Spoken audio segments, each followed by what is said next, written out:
erasure. What if the first president was not the man on the dollar bill, and the truth was deliberately compressed into a footnote so small that generations never saw it?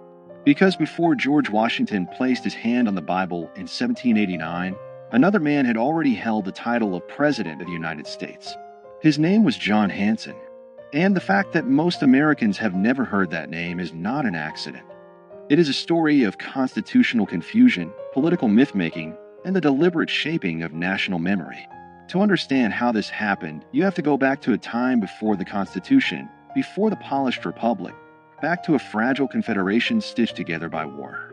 In 1776, the 13 colonies declared independence from Britain, but independence was only the beginning. What followed was chaos: unpaid soldiers, collapsing currency, foreign threats, and states that behaved like small, suspicious countries rather than a unified nation. The fledgling United States needed structure. It needed coordination. It needed leadership. So in 1781, after years of debate, the states ratified the Articles of Confederation, creating the first national government of the United States. This government did not have an executive branch like we know today. There was no powerful presidency, no cabinet, no centralized authority commanding armies or vetoing legislation. Instead, there was Congress. And Congress elected a presiding officer. That office carried a formal title, President of the United States, and Congress assembled. On November 5, 1781, that office was filled by John Hanson. Hanson was not a general. He was not a towering plantation owner from Virginia. He was a merchant and statesman from Maryland.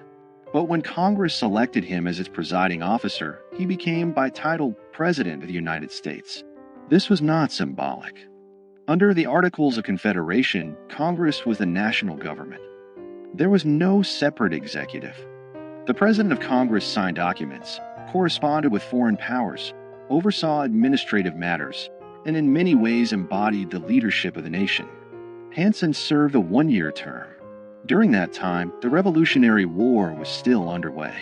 He dealt with financial instability, troop demobilization, and diplomatic recognition. He presided over Congress as it accepted the British surrender at Yorktown's aftermath and navigated the fragile early sovereignty of the new republic.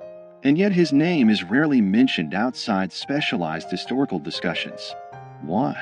Because after the war ended and the weaknesses of the Articles of Confederation became undeniable, a new document was drafted, the Constitution of 1787. This Constitution created a radically different office, a singular executive with defined powers, independent authority, and national visibility. It created what Americans now recognize as the presidency. In 1789, George Washington was elected under this new constitutional framework. He was not the first man to hold the title President of the United States, but he was the first president under the Constitution. That distinction matters. But over time, nuance was erased. The founders themselves understood the difference. They did not consider the presidency under the Articles equivalent to the executive created in 1787. The earlier office was primarily procedural, a presiding officer chosen by Congress, not a nationally elected executive. Yet as American mythology grew, complexity became inconvenient. A nation prefers clean origin stories. Washington became the first president, not because no one held the title before him, but because the new constitutional order redefined what the presidency meant. The old office faded into obscurity, but obscurity is not the same as non-existence. John Hanson was not alone. Before Washington, several men served as President of Congress under the Articles of Confederation, including Peyton Randolph, Henry Laurens, John Jay, and others. Hanson's distinction lies in being the first to serve a full one-year term after the Articles were fully ratified by all 13 states. And that ratification detail is where the controversy lives. Some historians argue that because Maryland was the last state to ratify the Articles in 1781, and Hanson was elected after that ratification, he was technically the first president of the fully unified United States government. This claim has been amplified in certain circles as proof that Washington was not the first president. But the reality is more layered. The presidency under the Articles had no independent executive power. It had no veto authority. It had no control over a standing army. It was not elected by the people or an electoral college. It was chosen by members of Congress and largely functioned as a moderator and administrator. Calling Hanson the first president in the same sense as Washington would be misleading. Yet erasing him entirely is equally misleading. The shock is not that Washington was not first. The shock is that American civic education rarely explains the transition between two completely different governmental systems. The real foundational lie is not that Washington served first. It is that the story of American leadership begins neatly in 1789. It does not. It begins in confusion, experiment, and fragility. During Hanson's presidency, Congress established Thanksgiving as a national day of observance in 1782. It adopted the Great Seal of the United States. It managed foreign affairs and struggled to pay soldiers. It dealt with mutinies and financial crisis. These were not ceremonial tasks.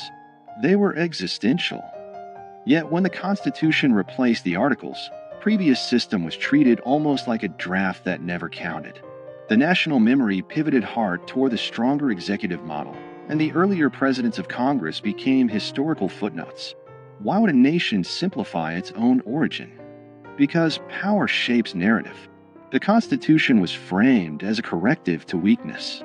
Federalists argued that the Articles created a government too feeble to survive. By elevating Washington as the first president, the new system symbolically reset the clock. It framed 1789 as year one. The earlier period became a prelude rather than a beginning. This was not necessarily a malicious conspiracy. It was nation-building through storytelling. But storytelling always chooses emphasis. And when emphasis becomes repetition, repetition becomes truth. Over time, monuments, textbooks, and civic rituals reinforce the narrative. Washington was father of his country. He set precedents. He defined the executive branch. He stepped down voluntarily, shaping democratic norms. All of that is true. But what disappeared in the retelling was a messy prologue. The presidency did not emerge fully formed. It evolved. Under the Articles of Confederation, the central government had no power to tax. It could not compel states to provide troops or funds. Economic instability led to unrest like Shays' Rebellion in 1786–87. These crises exposed structural weaknesses. The Constitutional Convention of 1787 was not simply an upgrade, it was a reinvention. The executive office created in Article II of the Constitution bore little resemblance to the presiding officer of Congress under the Articles. Washington's presidency represented a new experiment entirely. But here is where document shock enters the story. The Articles of Confederation explicitly use the title President of the United States in Congress assembled. That phrase is preserved in historical records. It is not folklore. It is written law. That means technically that someone held the title before Washington. The shock is not fabricated. It is documented. The question is not whether Hanson held the title. He did. The question is whether holding that title made him equivalent to the constitutional presidency Americans celebrate. It did not. But the refusal to explain that difference clearly has fueled decades of confusion, and in some cases, deliberate myth-making. In the 20th century, certain advocacy groups and state historians promoted Hanson as the real first president, sometimes to elevate regional pride or challenge federal narratives. Statues were erected. Claims were printed in pamphlets. The nuance disappeared again, this time in the opposite direction. History swung from erasure to exaggeration. The truth lives in the middle. Washington was the first president under the United States Constitution. Hanson was the first president of Congress after full ratification of the Articles of Confederation. Both statements are accurate, but only one made it into national memory. This selective remembering reveals something deeper about American identity. The country prefers strong beginnings. It prefers heroic founders over experimental committees. It prefers marble certainty over procedural evolution.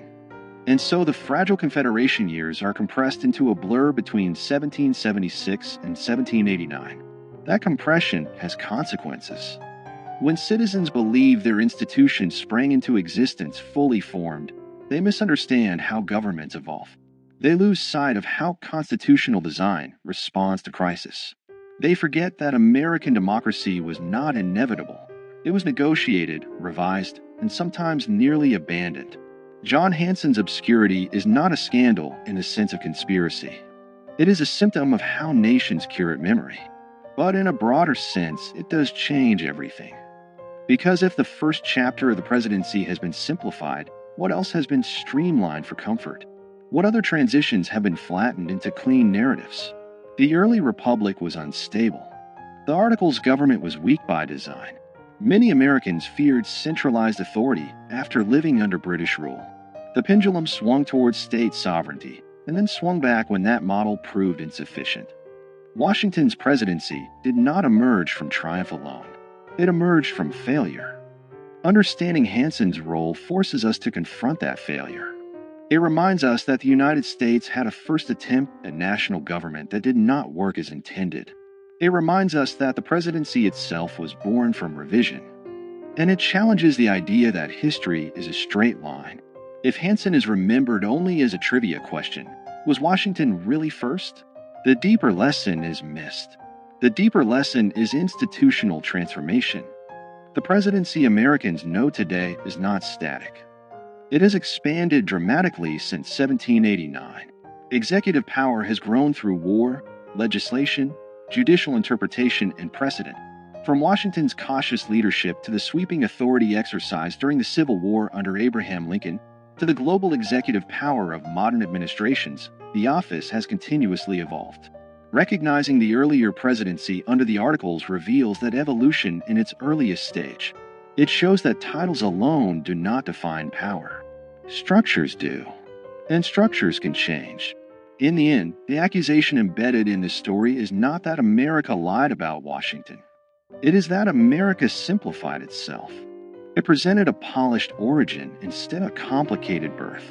John Hanson's relative obscurity is not an injustice of race or suppression in the way other historical erasures have been. It is a reminder that institutional memory is selective, but selective memory shapes civic understanding.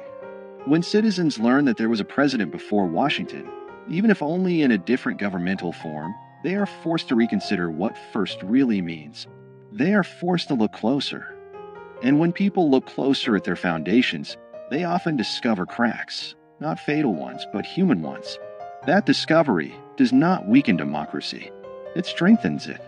Because mature nations do not fear complexity. They embrace it.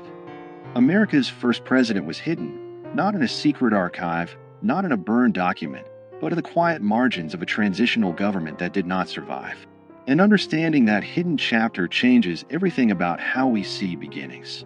It reveals that power is defined by structure, that titles can shift meaning, and that national memory is shaped as much by storytelling as by fact. George Washington remains the first president under the Constitution. John Hanson remains the first president of the United States in Congress assembled after full ratification of the Articles of Confederation. Both are true, but only one became legend. The question is not whether Washington deserves his place. He does. The question is whether we are willing to tell the whole story. Because the moment we admit that the presidency had an earlier form, weaker, different, experimental, we acknowledge that America itself was once uncertain, unfinished, and fragile. And that realization changes everything. It reminds us that the nation was built not only by giants carved in stone, but also by administrators whose names faded when the structure they served was replaced. History does not always erase with fire. Sometimes it erases with simplification. And sometimes the most powerful revelations are not about scandal, but about structure.